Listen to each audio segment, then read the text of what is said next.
Shalom, shalom. First and foremost, want to give all praise, honor, and glory to Yahweh, Bahashem, Yahweh Shai, Bahashem, Rakak Wadash. All praise and double honors to the elders and apostles of Great Millstone who brought out this truth many, many years ago and still to this day preaching us this truth. I want to say shalom to all the true believers, the men and the women that's learning, teaching, and seeking the Lord out with all sincerity and due diligence. I want to say to you all shalom. To back another lesson real quick. I'm going to get straight into it. As you can see, I got this video pulled up and it says, a 27-year-old man break down to tears after realizing he's the only person alive in his family. And as you can see, he's an Edomite. So also, as you can see, the curses is leaving us and going on to the wicked men and going on to the other nations. Because at the end of the day, this dude, instead of, finding a woman and continuing his legacy with the son or daughter or son with his last name, this dude went on and grabbed the camera and went in front of a mirror and started crying and posted it to TikTok and thinking somebody would help him that way. You see, and this how faint and weak Esau is, man. Jake will go and find a woman and have an Israelite baby with any nation. It ain't got to be an Israelite woman. A woman of any nation, it'll still be an Israelite baby and continue our legacy. But this dude ain't thinking like that, man. So what we're gonna do is play this video. We're gonna grab a couple precepts to go along with it. Actually redone this a couple of times, but my name is Jeremy Hopper, and it's nice to meet y'all, to anyone who sees this. But I'm the last member of my family left. There ain't nobody else. They've passed away. I'm 27, and my mama died before she was even 40. My baby brother and baby sister both passed away as infants. And today I realized that if anything were to happen to me today, not a single person on this earth would know I was gone. And I truly doubt anyone would care. And I want some record that I existed, that I was here. See, Esau faint, man. But the Lord tearing his ass up. The Lord took his mama before 40, took his baby brother and baby sister, took his whole family, and left him to suffer that and do the stupid shit that he's doing now, right? And you even heard him say he's made this video a couple of times. That's how you know Esau is full of shit, wants attention, man. They weak, so many characteristics, negative characteristics that presents this man, dog. So but first precept we want to grab, though, I already got it. We're gonna start off at the book of Obadiah. Like the Lord is already, the Lord is destroying these Edomites. Their populate the reproduction, if I'm saying it right, Lord, what I'm saying it right, reproduction rate or repopulation rate is going down. They can't have kids like we can. The women got issues with their ovaries, like endometriosis and stuff like that, man. They can't have kids like we have. So the Lord is literally wiping Esau the face off the earth little by little until after those 1,000 years, they're going to be completely wiped off the face of the earth, right? We're going to start off the book of Obadiah, chapter 1, verse 18, and it says, "In the house of Jacob shall be a fire, and the house of Joseph a flame, and the house of Esau for stubble, and they shall kindle them and devour them, and there shall not be any remaining of the house of Esau, for the Adonai Yahweh have spoken it," right? So the Lord said there's going to be no more remaining of Esau, man. Esau is going to be completely wiped off the face of this earth after the 1,000 years. We're going to read out NLT. It says, "The people of Israel will be a raging fire, and Edom a field of dry stubble. The descendants of Joseph will be a flame roaring across the field." We're going to be tearing their ass up, devouring everything. There will be no survivors in Edom. I, the Adonai Yahweh, have spoken it. So there are going to be no more survivors of these Edomites, man. After the 1,000 years of hardcore slavery, they're going to be evaporated and wiped off the face of the earth, right? Now let's jump to one of my favorite books, Job 18:7. We're going to start at verse 7. And we're going to get to a point and it says, "The confident stride of the wicked will be shortened. Their schemes will be their downfall. The wicked walk into a net and they fall into a pit." So with that confident stride of the wicked will be shortened, hey, that's them, they schemes, they thoughts. Anything Esau's doing, man, the Lord is he's letting it prosper, but us having this knowledge, wisdom, understanding, we know that it's only temporary. And that's the beauty about this prophecy. And we can watch prophecy unfold. And that's the beauty about having this knowledge, wisdom, understanding. Like I said, is to have to watch prophecy unfold, man. We could discern and read the scriptures and by kind of basically telling what times we in, man. You know what I'm saying? And we also understand that, yeah, we down for right now. We under the curses. But verse 7, the Lord always remind us the confident stride of the wicked will be short. And the Lord always remind us in multiple part all throughout the Bible that set up condemn Esau, Edom, that it's only temporary. Like their days will be short. Like they won't have that much time. You know what I'm saying? So they only been in power for, I don't even know how many years, not even that long. And they still dumb as a box of rocks, man. Because that dude, that was crazy. But we understand, like I said, having this knowledge of understanding, we understand that Esau's reign won't last forever, man. We understand through the scriptures, right? Verse 8 again, the wicked walk into a net and they fall into a pit. A trap grabs them by the heel and a snare holds them tight. A noose lies hidden on the ground. A rope is stretched across their path. Terror surround the wicked and trouble them at every step. Hunger depletes their strength and calamity awaits them to stumble. Disease eats their skin, death devours their limbs. Hey man, the Lord ain't no joke, man. Verse 14, they are torn from their security of their homes and are brought down to the king of terrors, man. That's Yahweh putting that work on their ass, man. Lord said traps and snares, everything they do is the Lord is giving them everything they want just so he can destroy them. And he raising them up just so he can destroy them. Okay, you want to make these laws? Go ahead and make your laws. It won't last long. I'm coming back soon. It ain't gonna prosper anything. You're not gonna destroy my people, right? Verse 15, the homes of the wicked will burn down. Burning sulfur rains on their houses. That's the missiles, man. 16, their roots will dry up and their branches will wither. See, the roots, kind of like a family tree thing. You know how if you watch movies, you got a family tree and they all have different names or different people hanging on the family tree. I remember I watched this movie called The Northman, and when the dude, him and his dad did some kind of weird ass ritual, and you could see their family tree, and it had all the Edomite kings and queens and princes and all that stuff on that family tree, and the little boy was up next. But the Lord says their roots will dry up and their branches will wither. So their family tree is gonna dry up and it's gonna wither, man. You know, the Lord, this family tree is gonna get cut down and be completely gone. Verse 17 and 19 is the point though. Verse 17, all memory of their existence will fade from the earth. No one will remember their names. And see, he said that too at the end of the video. He said, if I died today, no one would even know. No one would even know I existed. Right? And that's what the Lord wants, man. And that's what we waiting on. After the 1,000 years of slavery, after we get done putting Esau through all that hard work and torture how he did our people, the Lord is going to destroy their ass, completely wipe off the face of the earth. Again, all memory of their existence will fade from the earth. No one will remember the name. The Lord said no one will remember their names, man. The Lord ain't paying that shit no attention. He's not dealing with Edomites, man. He gonna get their ass up out of here. After 1,000 years, they're gonna be done. Verse 18, they will be thrust from light into darkness, driven from the world. Verse 19, they will have neither children nor grandchildren nor any survivor in the place where they live. So it ain't gonna be no nephews, no grandkids, no children, none of that. Nobody is going to survive after that 1,000 years of slavery. The Lord is going to completely just wipe them off the face of the earth, man. Right?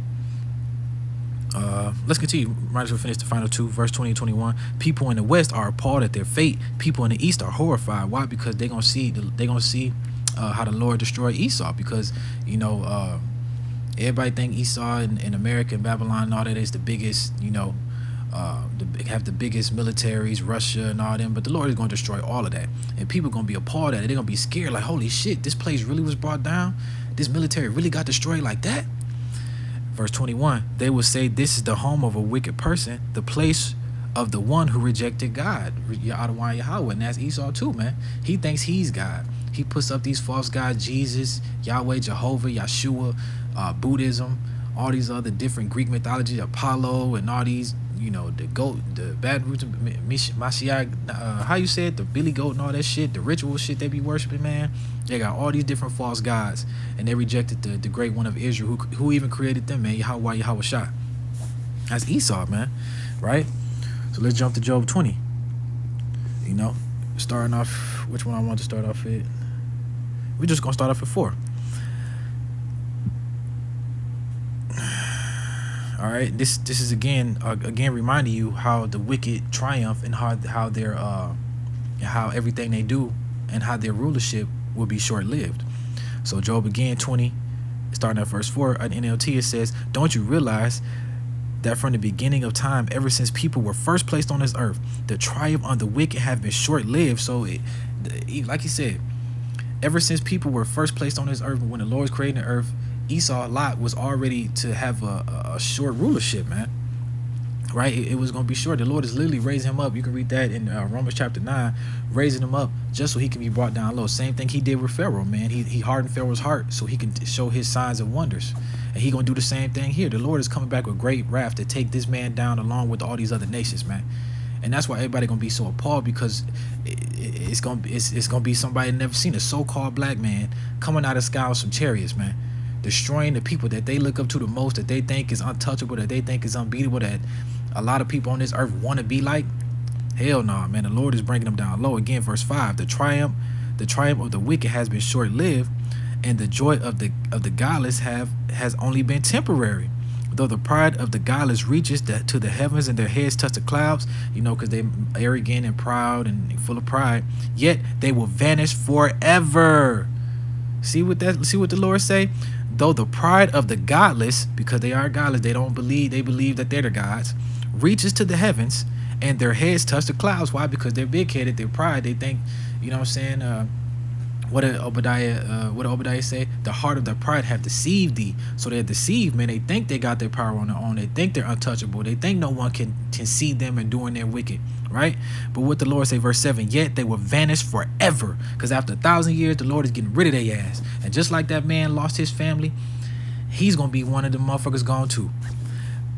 Thrown away, verse 7, they will vanish forever, thrown away like their own dung. Those who knew them would ask, where are they? They will fade like a dream and not be found. They will vanish like a vision in the night. The Lord gonna get rid of them, man.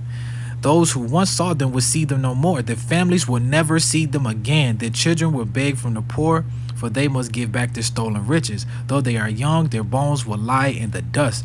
Old, young, the Lord ain't sparing none. He's coming to destroy the wicked, Esau, Edom, and all these other nations. You want to rise up against the Lord? Hey, you want to destroy his people? Hey, the Lord coming back with vengeance, man. He gonna get everything you done to us. He gonna get right back to you.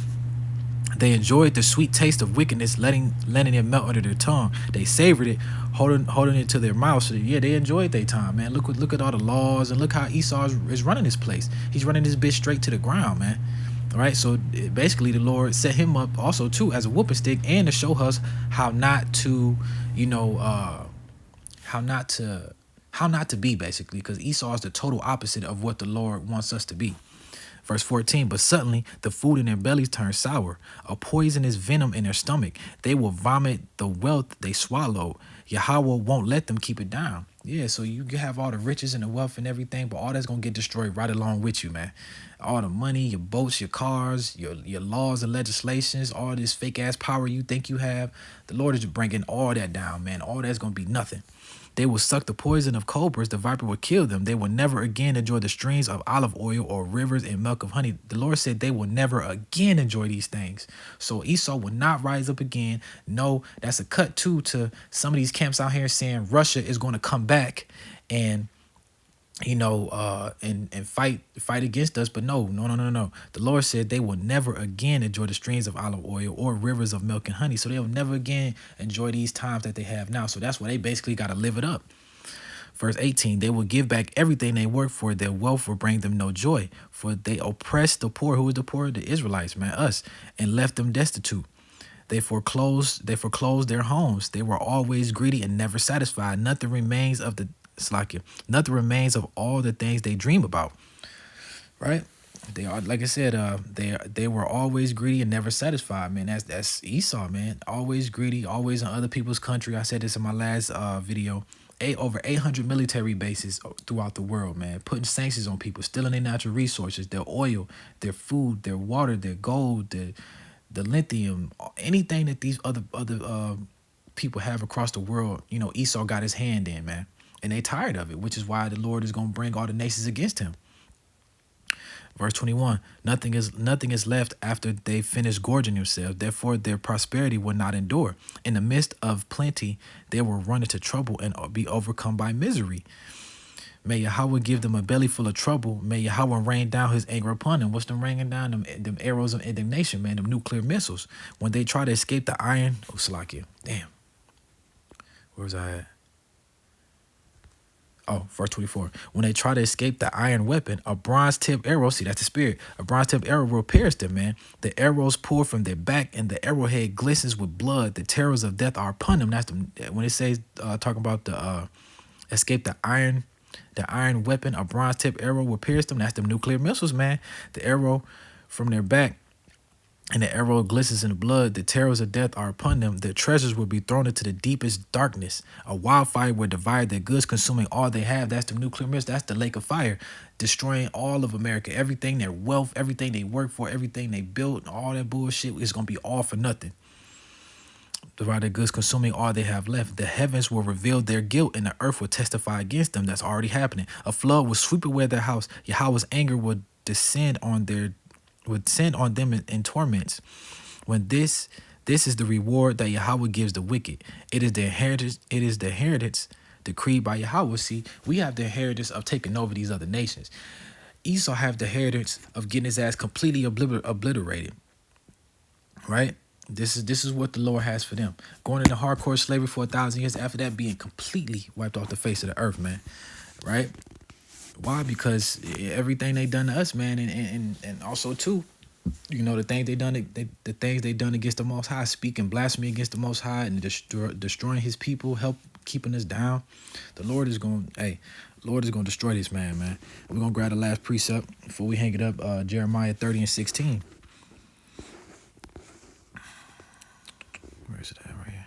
All right, Jeremiah 30 and 16, and it says, Jeremiah 30:16.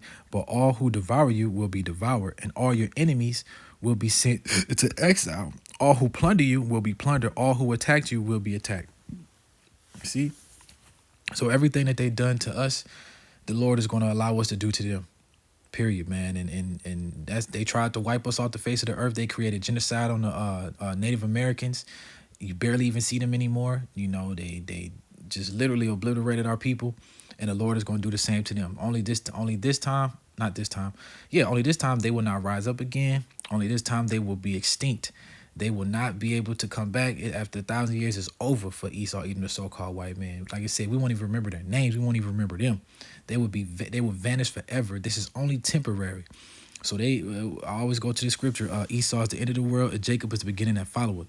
It's the end of their rulership, and their rulership is going down each day, every day, man. You pay attention to prophecy and watch all these news articles and read some of these things, man.